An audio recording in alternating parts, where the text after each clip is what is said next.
Hi everyone, welcome to another Optimize It, another workshop on Wednesdays. And we are really excited about today's workshop because we have none other than our own Sophia presenting, which is really exciting. If you don't know these workshops, then I'll give you a small brief about them. So every week on Wednesday, we do a 30 to 45-minute workshop where our goal is to teach you something as actionable as possible so that when you jump off this call, when you get off the workshop, you can immediately start implementing it and optimize your websites, your funnels, your emails, and everything. Now, today we're talking about social media reporting. And more precisely, we're talking about how you can use all the data, all those reports, all the analysis, and all the conversations that are happening online in social media to optimize your website. So it's going to be super interesting. If you have any questions, then feel free to pop them in the comment section below. And Sophia and I will answer everything as we go, as soon as we can. Sophia, hi. Hey, so I'm Sophia. I'm the project manager here at Get Uplift, and I'm also a conversion copywriter who used to work in social media for years and years. Somehow we all started at social media, right? That's a thing. Or maybe it's just my thing. But most of the people that I know started in social media, then it kind of expanded into other things. Cool. Well, I'm going to let you take this away. I'm going to turn my camera off, mute myself, and let's get started and learn some stuff. Cool. So I'm going to turn my camera off as well, just because of bandwidth and my computer getting old. It didn't help that I spilled coffee all over it. So this workshop, as Talia said, is all about using specific data that you can gain from social media to optimize your website for conversions. I'm not going to spend too much time on things like social media listening, because while that comes in, there's already a really good workshop that I will link to in the transcript later that you can check out. And instead, we're going to focus on how to use specific insights for optimizing your website. And so we'll talk about the different ways you can do that, including using social media to research your audience and support the other user research you've been doing. And then we'll look at how you can use that research to optimize your website and inform the kind of copy that should be on every page. And after that, we'll talk about using social media to uncover different types of social proof you can use, obviously with examples. And finally, we'll dive into using 2 specific metrics from your social media reports to better understand the kind of content and the kind of copy that people need to see on your pages. So cool. Before we get into specifics, I just want to quickly cover why social media is so powerful and why it's so important. And I also want to talk about some of the pitfalls to avoid with this kind of data, because like all other research tools that we use, social media definitely has a propensity towards biases, and we want to try to decrease those. Like, we can't eliminate them completely. We want to try to decrease them as much as possible. Cool, so social media is pretty useful. It's a powerful research tool, and it's actually one of my favorite research methods because it lets you gauge the mood of your users. Like, it lets you see how people are actually feeling about what you're doing, what's going on with them, and how they react to things while they're distracted. Because a lot of other customer research happens when the lead or customer is being intentional. So back in January, we did all the workshops around user research, and there was a lot of great stuff about running surveys and running customer interviews. And these methods are great because they let you dig into how your customers speak and think about you and your product. However, they do have a downside that we should at least think about, because they're very much intentional. They're thought out by the prospect. Like, the prospect knows that you're interviewing them. They know when they sit down to fill up your survey. And so you kind of get a specific side of the story because they have that awareness. And no matter how unbiased your questions are, or how specific you get, and how good you are at digging in and understanding people's pains and what they're feeling, there's been a cognitive bias that's been introduced just because of that awareness. Because when you ask directly for someone's opinion, they're likely, and that's especially true if they already have some sort of a strong emotion towards you, so they either really like what you're doing or they really dislike what you're doing, that emotion is going to affect their response because if they like you, they are going to try to tell you things that they believe you want to hear. And they may not actually be aware of that. It's just how the human brain works, or at least one of the ways it works. And this immediately introduces a bias. So yeah, I mean, what I am describing is basically how human conversations work.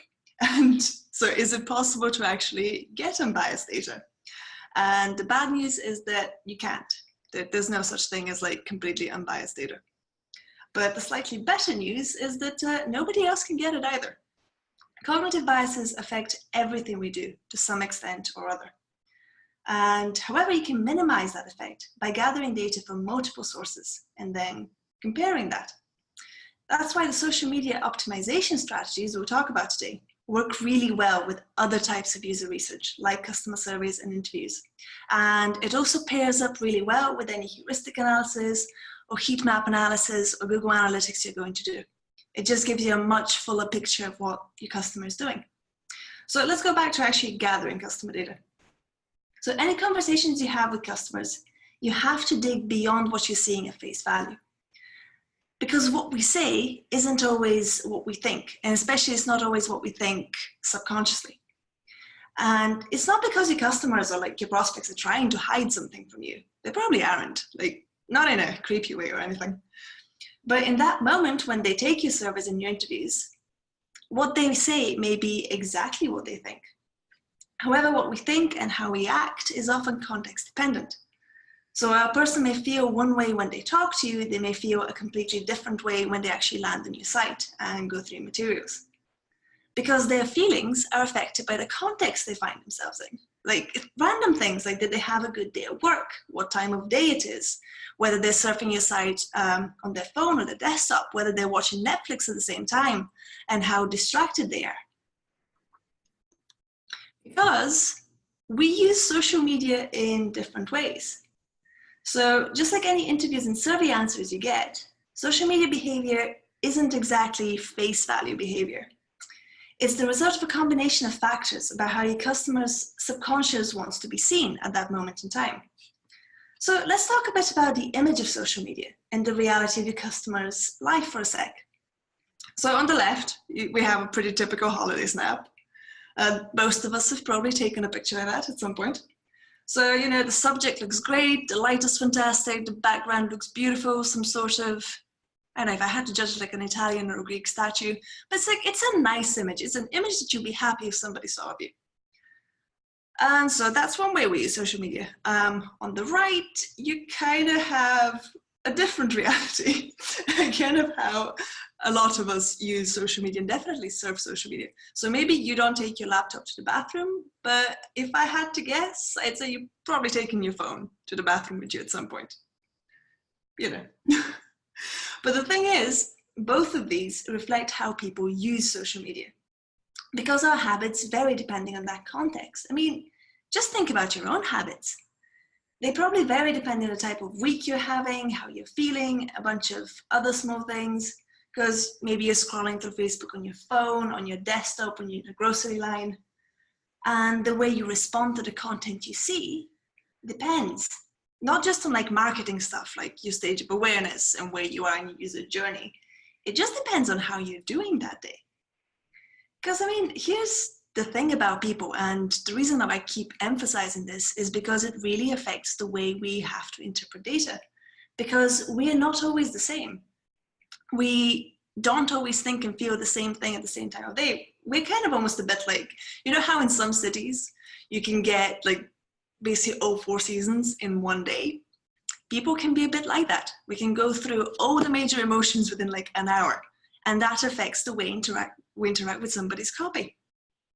And that's why it's vital to understand the context your customer is in, when they're leaving comments, when they're interacting with you, when they're doing something.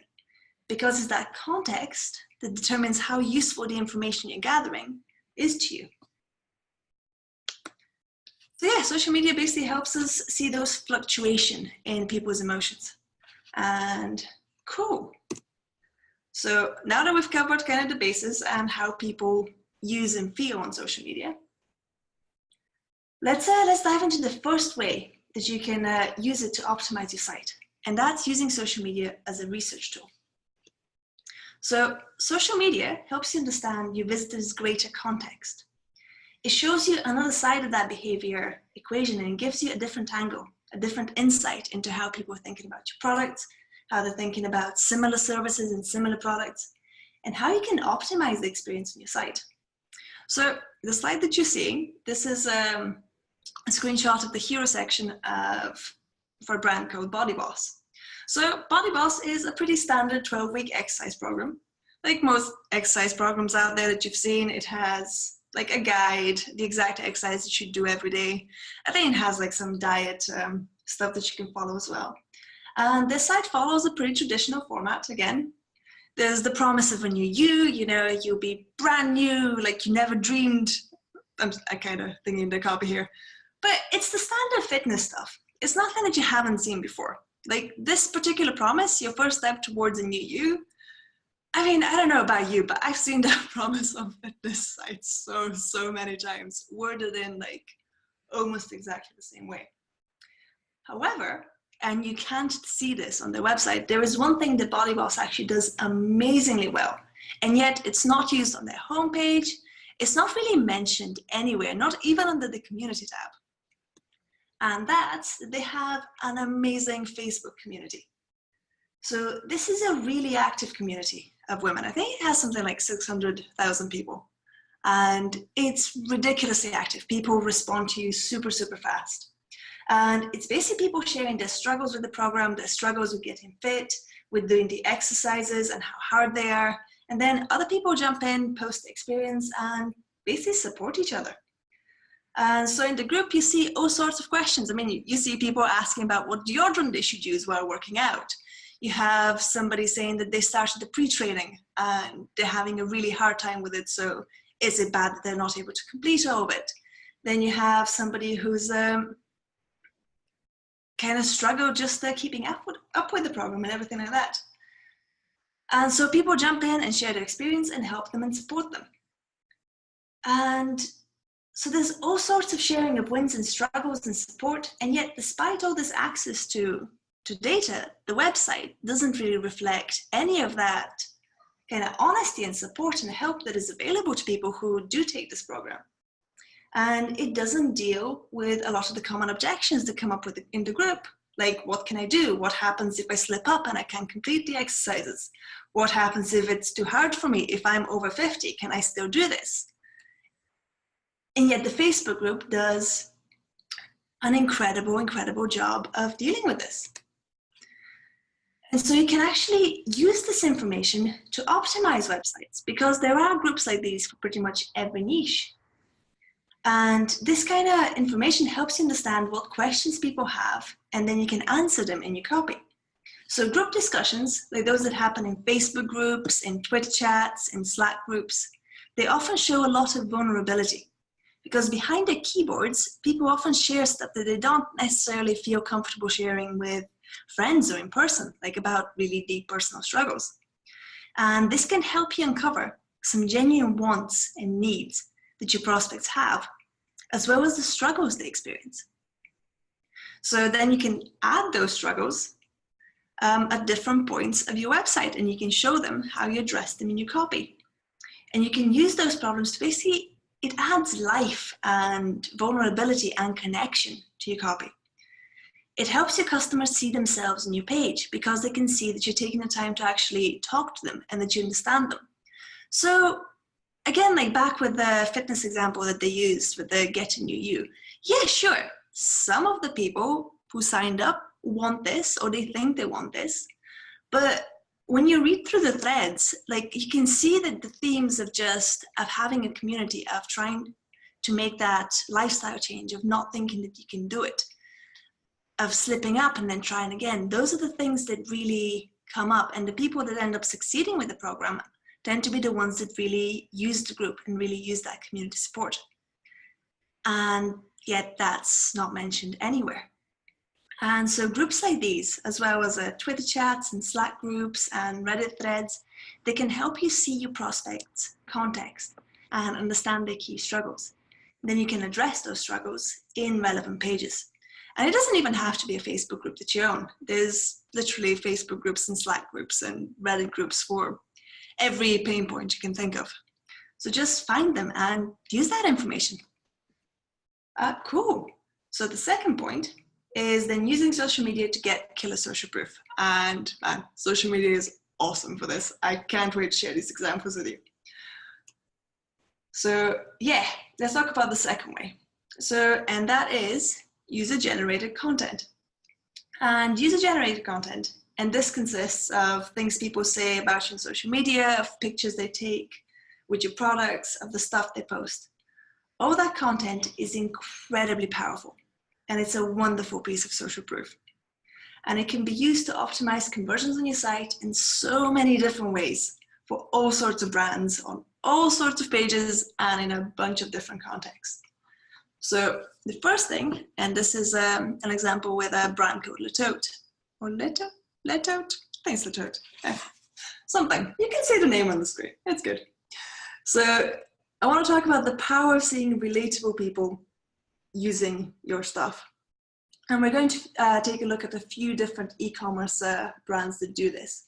But there's something about seeing pictures of people wearing or using your products in a real world environment that really connects. Like, I don't know about you, but one of my biggest frustrations with online shopping is that I can never tell what that thing would look like, A, on somebody like me, and B, just in real life in general, like in different lights.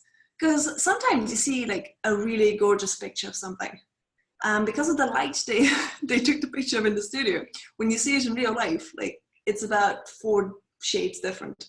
I'm bad with colors, but you know what I mean. It's just, it doesn't look realistic. Cool. So back to the example with the tote and why this kind of image is really powerful. So a bit of context about the brand. They're a monthly subscription service for renting your wardrobe. And every month they basically send you a box with key pieces. You wear them, you send them back, and then they send you a new box. And this is a picture, whoops, let's go back. This is a picture of a motor jacket that they have. And so, you know, you see the normal things. They tell you how it fits based on your measurements. They tell you a bit more about the jacket. You can pick your size and stuff, etc.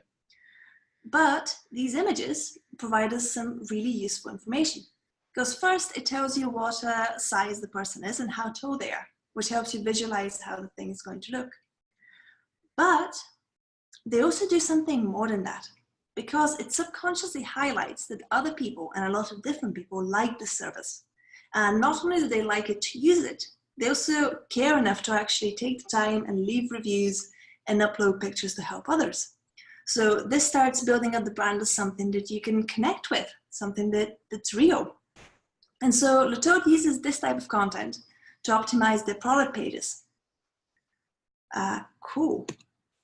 Next, we're going to talk about a brand that actually uses Instagram content to optimize everything from their homepage, and this is actually a screenshot from their homepage, to their product pages and to everything else. So this is Zenny Optical, and they use user-generated content on pretty much everything, everywhere.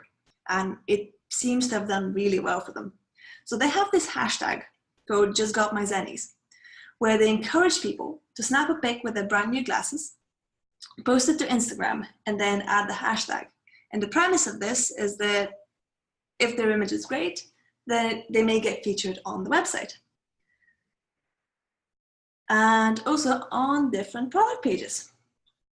So this is just a screenshot of a specific glass frame of how it looks. And this is fantastic because when you're shopping for new glasses, you can see what the frames actually look like on different people doing different things, instead of on kind of perfectly posed models in perfect lighting. And the diversity of the images makes the glasses and the brand itself relatable to a wide variety of people. And then the images also give a context to the frames and what they look like.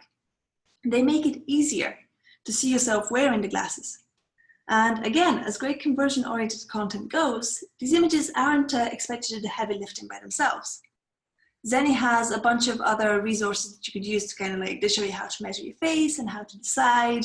And like you can upload a picture of yourself so you can see what the frame would look like in your face. But they provide that great visualization. And again, they create a feeling of community that other people are using this content. that you're joining basically all these folks who use glasses like this and feel confident enough to take pictures and post them. And speaking of using customers in your product marketing, the last e-commerce example I want to talk about is Aerie. And they do a fantastic job of that because they don't just use it in their product marketing. The user-generated content actually ties into Aerie's unique sale proposition, which we'll talk about in a second. So Aerie has done a phenomenal job of gauging the changing buying habits of their audience. Like Zenny, they have a hashtag and they encourage people to share their images. The hashtag and campaign, which you can see here, also ties into Aerie's unique selling proposition. And that's helping young women embrace their bodies as they are. Now, Aerie is one of the first mainstream underwear brands to actually use models of different sizes, races, heights, and body shapes to help their customers see themselves in the product. And as a part of that unique selling proposition, they don't retouch the photos on the site. And so a part of their social media campaign is to encourage customers to share their unretouched photos wearing Aerie swimsuits with the hashtag AerieReal. And then they also donate $1 to a nonprofit that supports people affected by eating disorders. So again, this just ties with everything the brand stands for. And so when you click on one of their product pages, as long as somebody's tagged the outfit with the AerieReal hashtag, you can see the model featured, and you can see like the usual product information that you expect. But you also see pictures of people who are enjoying the products, again, creating that greater context. And so for Aerie, the customers are basically front and center on every page. Like this screenshot that you can see is either at the bottom or somewhere towards the middle of pretty much almost any page on the site, because I didn't quite click through like hundreds of them. But for the variety of pages, you can see this somewhere. And so while they've got the pictures of models, you're never too far from pictures of people and reviews and reminders of Aerie's unique sales proposition, that it's the women wearing the products that are the real heroes, and that Aerie is just there to support them. And this is the big thing that we talk like Talia talks about it a lot of people in conversion talk about it a lot, about how your product isn't the hero, it's the customer, and your product is just a sidekick. And yet in traditional fashion brands, actually especially in high fashion, the people are kind of an afterthought to the clothes, and the clothes are the heroes. But by turning this on its head and by using that very much conversion focused approach, Aerie's doing a great job of winning over their audience. And so like Aerie and like Zenny Optical and like Latote, you can incorporate user-generated images with your product on product pages, on your homepage, and on any other key places of your site where the product is front and center.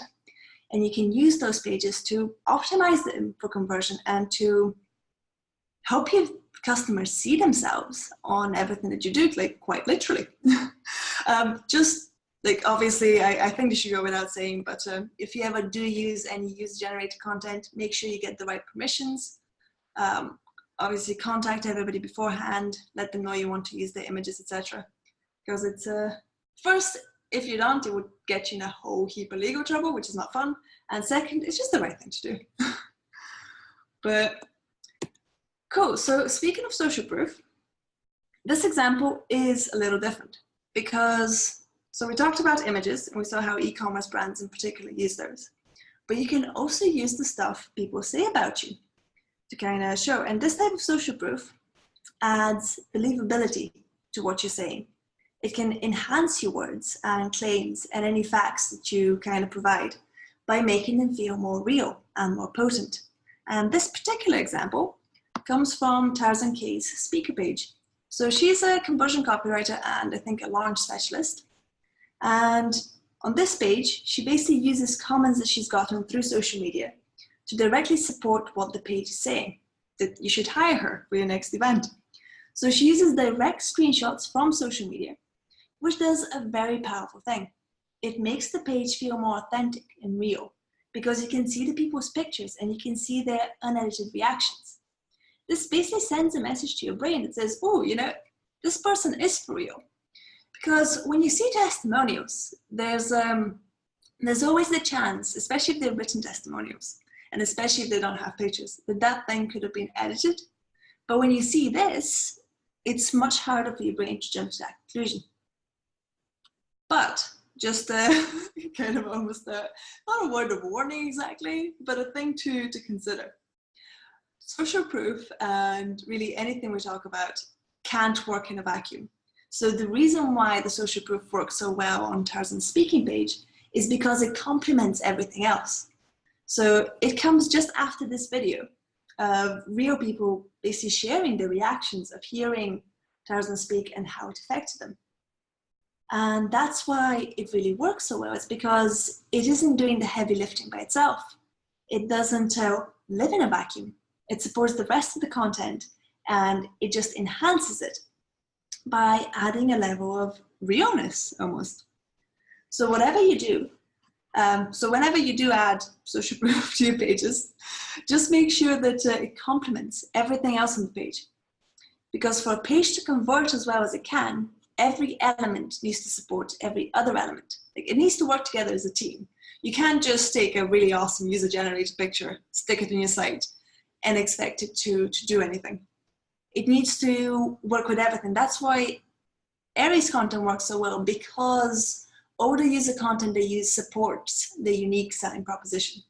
Again, with Letote, the reason the images work well is because it supports, it shows you what the clothes look like, it makes you confident ordering the boxes.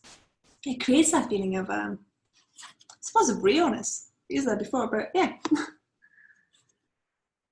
So the key of using user-generated content, is basically to support everything on each page. And cool. So now we've gotten to our third and final way of using social media data to optimize your website. And that's using the data from your social media reports to optimize your site. So when it comes to using insights from your social media reports, there's two particular metrics that I want to talk about. So we're going to talk about using engagement metrics and using clicks and kind of traffic tracking. Cool, so let's look at the engagement first. So engagement can reveal all sorts of really interesting things about your audience. While it can get a bit of a rep that it's kind of a soft metric, especially as social media marketing kind of becomes more data-driven, if you actually read it the right way, engagement is an incredibly powerful metric. But right, what do I mean by engagement? In this case, I don't actually mean likes. So we're going to look at two specific types of engagement. And that's comments and that's shares. And whoops, sorry about that. Calendar. Right. Okay, so the different kinds of engagement, and we're going to talk about examples as well. Cool, so shares. So your most shared content gives you a window into what's popular. And of course, like, social media content gets shared for all sorts of reasons. Like, maybe it's just got a fantastic headline that's just utterly irresistible. Or the image you used is just great, or features puppies. Or the post is timely and it really resonates with your people, like in this particular moment in time. Or it picks a fight with conventional wisdom. Like, whatever it does, it sparks, it grabs people's attention. And that's what's really, like, clear about it. You're not always sure why it grabs attention, but when you get a bunch of shares, you know that it's done something. And you can use those insights to optimize your site. You just need to do a little bit of analysis first. And this is what I do. And I use an Excel spreadsheet to do it, but you can obviously do it with pen and paper, just use whatever software you're comfortable with. So what I like to do is first identify the most popular posts. And you can do this by checking your analytics. And those are the screenshots here. So for Facebook, just go to your insights for your page. And then on the left-hand side, just go down to posts. And you can see all sorts of analytics there. And for Twitter, just go to, like, click on your face in the, I think it's the top right corner, and scroll down to analytics. And if you use a social media management software, like Agora-Post or Sprout Social or Buffer, they should have a reporting tab. And a lot of that information will be in there. Cool, so you identify your posts, and I like to make a list of usually the top 10 to 30. And the reason why this is such a there's a disparity between the numbers is because it depends on the brand you're working with, on how much content they post, on really the difference between the top performing content and the bottom performing content. Because say for bigger brands and those that share a lot of stuff, top 30 will give you a much better idea, especially if all the posts are quite popular. But say if you work with somebody who has less of a presence and it's just really the top 10 that have a lot of shares, and then by the time you hit number 11, you have this massive drop off, then that's not as useful. So just base the number based on context. And then so after I have my 10 to 30 posts, and I usually look at the ones over the last 6 months, but again, like your timeline can depend on what you're trying to discover. So I like to break them down into themes. And so I ask myself questions like, what's the post about? What main problem does it solve? How does it fit into the various stages of awareness? And then I group the posts based on what they have in common. And this helps me identify what people are responding strongly to. And I do that for every channel because often people will respond to different types of posts on Twitter or LinkedIn or Facebook. Cool, so what happens after you've made your list? So you compare the themes, and that's the kind of pain points, the topics, the solutions you're addressing in your most popular points, to the topics addressed in your site. And then you see where the difference lies. And then you make a note of that difference in your spreadsheet. And then you put that spreadsheet aside for a second. Because before we take any action, there's the other engagement side that we have to look at. And that's the comments. Cool, so engagement can reveal all sorts of things about the audience, and that's why it's so important to look at the type of responses you're getting. And just like you did for your most shared posts, I usually make a list of about the top 10 to 30 posts for each channel with the most comments, because the comments are incredibly useful for showing you how your prospects and customers feel and what they're passionate about, what's important to them. And as you see on the screen, hopefully, Ramit Sethi actually does a fantastic job of that. So he's the founder of I Will Teach You to Be Rich, and he sells courses and digital products, I think, all about helping people make more money. And I think there may be a course about building better businesses as well. But his chief focus is basically money. It's how to make more money. And him and his team, they do a fantastic job of using Twitter to understand how their audience feels about specific issues just by asking questions. And he does this consistently. So these are some recent examples. So he asked, how would you know when you've made enough money? And what does that look like? And this question, I mean, is structured almost in a similar way to the questions that we use in surveys and interviews to dig deep and and understand what people are doing and how they're feeling. And so these posts get a lot of comments. I mean, this one got 168. I want to say this one got 24. Then the other one got 70 responses. So they get a lot of really kind of in-depth data. People are responding, people are saying how they feel. And then you can take these comments and you can use those insights to optimize your site. Like specific pages, you can use it to think about what new opt-in offers you want to create, because it tells you what people are really interested in. Cool. So then you take the analysis you did on comments and on shares, and then it's time to start using that engagement data to really optimize your site, because it tells you what people are really responding to.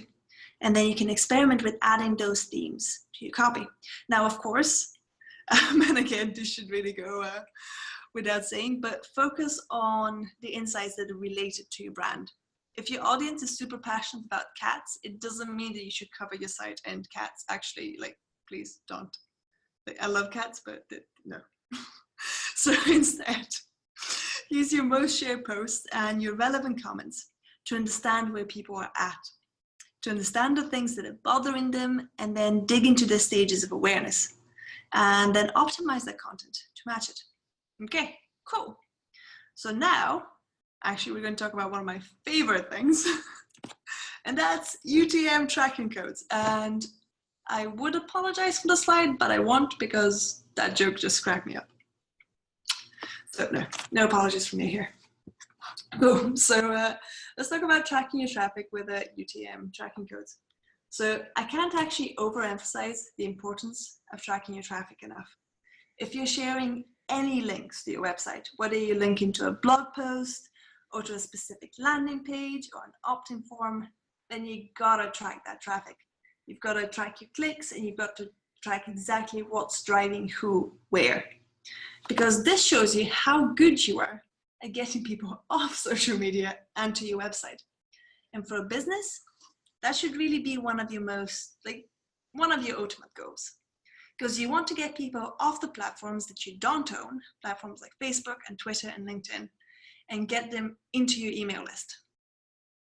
So social media platforms do offer some native metrics on clicks. I think you can get them on the insights for Facebook's, analytics for Twitter. And again, if you're using social media management software, you just find them under your reportings tab. You can get much more accurate and much more rich results if you use UTM codes. And UTM codes are really, really easy to use. And the reason why there is a GIF of Oliver Twist, it's because UTM codes stand for Urchin Tracking Modules. And they're really important and powerful, but how do they work? Okay, so UTM codes basically tell you where your traffic is coming from. And so this is the Google Analytics campaign builder. I'll add a link to it in the transcript so you can get there, or you can just Google Analytics campaign builder. And you can use it to create custom UTM codes for any campaigns you run, and it's free.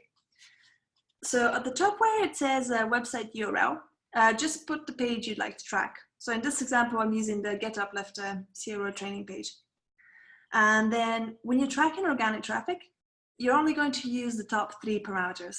The other parameters are all about paid. So we're just going to ignore their existence for now. And so the campaign source refers to your source of traffic. So if you're using social media, that could be Twitter or Facebook or Instagram or Quora or whatever. Then the campaign medium is the type of channel your traffic is coming from. So when you're tracking social media posts, your channel name will be something like social media or social, just something that makes sense and is consistent. And then the name medium is just, the campaign name medium is just the name of the campaign. Just choose a name that makes sense for you and your brand and be consistent in using it. And this just makes it easier to track things together, especially if they belong to the same campaign. So why is tracking your traffic so important? And how does it help you optimize your website? Well, when you know where someone is coming from, you can design your message and the type of content based on what they've seen from you. And this creates a feel of consistency. So for example, let's say you're running an e-commerce company and it specializes in selling eco-friendly dish soap, because why not? And so you have an opt-in with the 10 surprising ways you can use the dish soap to clean all sorts of things around your house. And so when you look into traffic, you notice that most of your downloads come from Twitter. That's cool. So you start digging into the reasons, like why is Twitter sending more people your way than anywhere else? Why are your followers there more active or engaged? Maybe it's because you host a monthly Twitter chat with your friend who runs a natural shampoo company, and you guys talk about easy ways to be more environmentally friendly or something. And maybe it's because you have a Twitter AMA every 3rd Monday of the month, and people can ask you anything about your products, like where you get them, what kind of factories you make them in, etc. And so you can use this information to add references to these events, basically to whatever you suspect is making people come to you on your opt-in pages. Because the likelihood that a larger part of your audience comes to you from events like this, or whatever it is you're doing on the platform to get attention, is pretty high. You can use the conversations that you're having with your audience on those platforms to optimize your opt-in page based on the questions and concerns they've been voicing. And this is going to make your followers, so in this case, the Twitter followers for your fake e-commerce company, feel like you're reading their minds. And you can use this approach to optimize any page for the audience that's landing on it. Because people coming from Twitter or Facebook or Instagram have a different relationship with you and your content because of the different nature of the platforms themselves. And if you're getting enough traffic and enough conversions to justify it, you can even consider creating slightly different landing pages for each traffic channel. This is just something to think about. It really depends on what role social media traffic plays in your strategy. But if you're getting a lot of traffic, it is definitely worth considering. And something that I've personally done a lot for ad campaigns, but I don't see why it can't work well for organic traffic if you can justify the cost. Cool, so let's wrap up. So we've covered 3 different ways that you can use social media data to optimize specific pages on your site. So we talked about how you can use it to research your audience, to get social proof, and understand basically what people engage and click with. And cool, and that is the end. So now I'm going to stop sharing and come back on camera.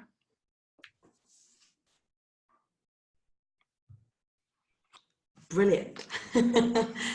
Thank you so much, Sophia. That was fantastic. And there's so many little gems in there that you mentioned, by the way, but are so crucial for optimization.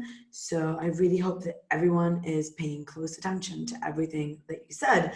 And I highly appreciate the fact that you mentioned UTMs, because so many people aren't using them, or they're using them incorrectly. So that is a great shout out. I love them. Haven't had many people say that, but UTMs are very, very helpful. I actually highly recommend, guys, having a spreadsheet where you track all your UTMs. So you want to have a common way of using UTMs for every single source and medium. That way everyone's using the same conventions and things don't start appearing in different channels. So like Twitter with a capital T, Twitter with a small t, like all sorts of stuff like that. You really have to keep conventions, otherwise it will stop appearing differently in Google Analytics. So just make sure that you have a spreadsheet, that everyone uses that one, and it's easy to follow. Sophia, thank you so much. This was amazing. And I think normally most of us tend to think about social media as just pastime and, oh, maybe I'll post something on there and I'll get a few likes or I'll get some traffic. But not a lot of companies and businesses really consider the value of using all that information that is out there, all the conversations, all the data, all the really things that are going on within the different mediums to optimize your website. And I loved that outlook. Thank you. So guys, if you have any questions, then post them in the comment section of this blog post. And so both Sophia and I will answer as soon as we can. Until then, we will both probably see you next week in another Optimize It workshop. So have a fantastic week, stay awesome, and see you later. Bye.